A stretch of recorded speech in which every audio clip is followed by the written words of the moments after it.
What's up, YouTube? This is Too Raw for TV. All right, so this is something that one of my subscribers let me know a couple days ago.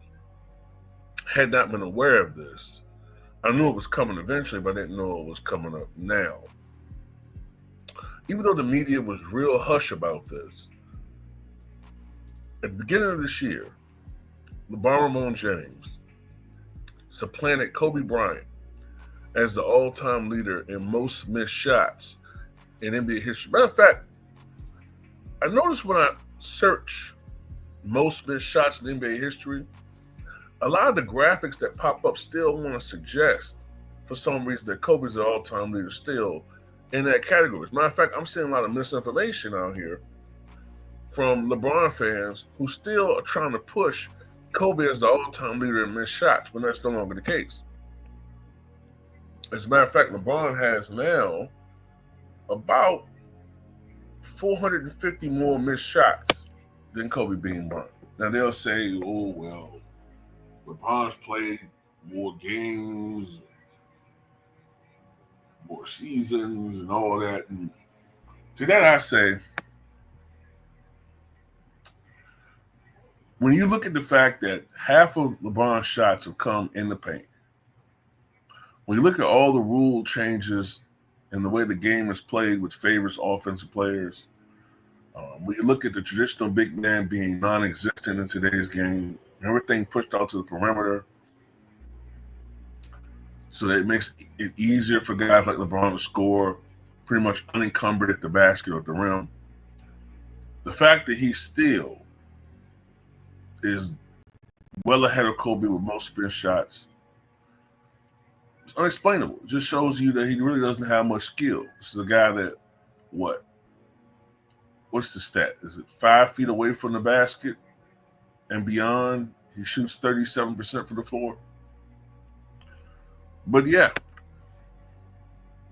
he is about to become the first player in the history of the NBA to miss 15,000 field goals. Think about that for a second.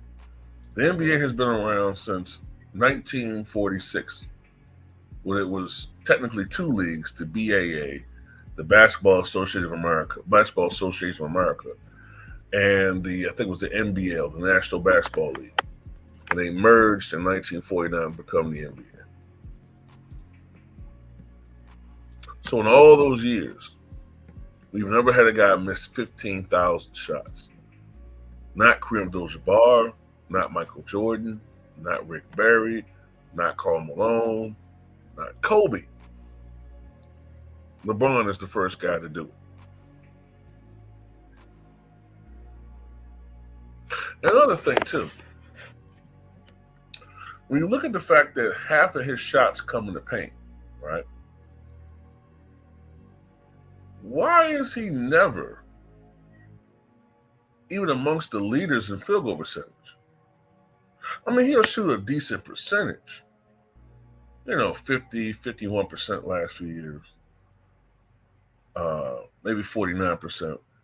But he should be shooting, when you consider his shot selection, when you consider that half of his shots come in the paint for his career, when you look at how many seriously uncontested threes he takes, like, people marvel at his percentage, but is he really being contested?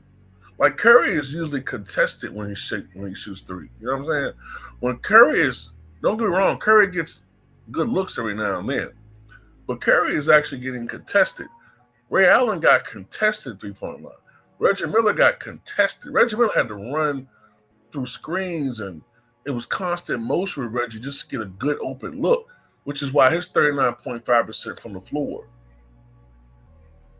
which was great for the standard of the era he lived in, played in, and was going to be really good today. But man, I marvel at what Reggie Miller would shoot today. Ugly release and all.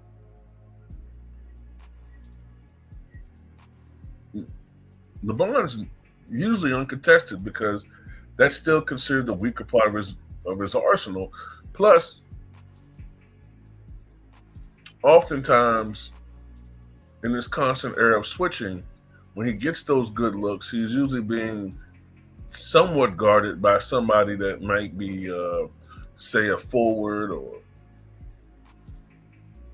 or just somebody that's not a good defender. Plus, with the freedom movement rule, you can't really be physical with guys. You can't really close in on guys. So whatever. I don't want to go too far into that, man. But the shooting percentages in today's NBA are just ridiculous because you really can't play defense anymore. The guy's been playing for 37 years, so I mean, he should be a good shooter by now. All the practice he's had.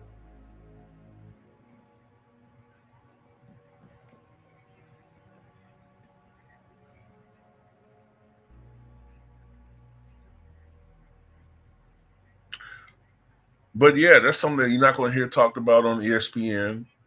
They're not going to talk about it on First Take when it happens. They're not going to talk about it on Fox Sports. Gil's Arena's not going to talk about it. You know, this guy's the ultimate brick shot king. He's the brick king. But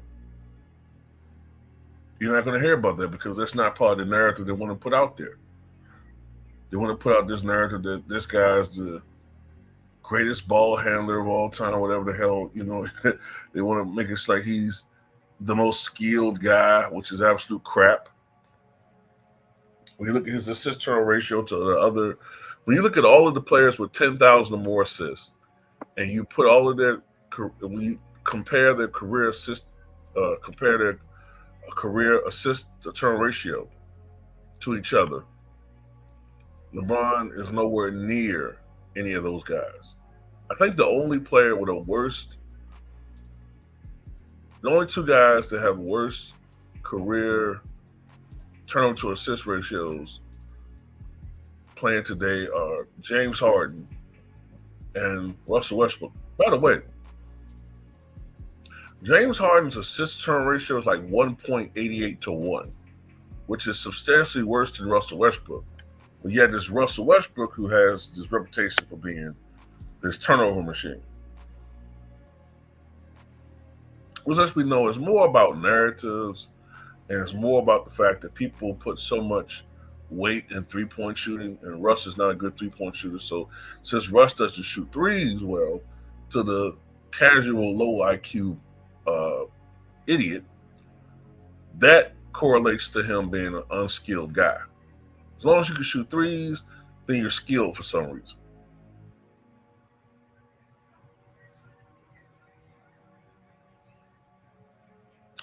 But anyway, just want to let you guys know that the Brick King is about to set another brick milestone that we've never seen before. And by the way, Kareem, I think he missed, I don't even think he missed 13,000 shots in his career. I think it was 12,000, like 12,500 shots or something like that. So let's look at this. LeBron's about to become the first guy to miss 15,000 shots. He recently became the first player ever to take 30,000 shot attempts in his career. But yet, they'll tell you he's a pass first guy. Pass first. With an assist turn ratio that's comparable to Russell Westbrook, who they call a turnover machine. He's all-time leader in turnovers in regular season and playoffs. He has the worst plus-minus ratio of any star or any player, I believe, on a team that's over 500. But somehow, he's the GOAT. Now you can get into the 4-6 finals record. I'm not getting into the loaded teams. I'm not getting into how all of a sudden, if you catch it, the media already is pushing Luka out and talking about if they win, what does it do for LeBron's legacy? I tell you, man, it's all rigged. Man, what you guys think?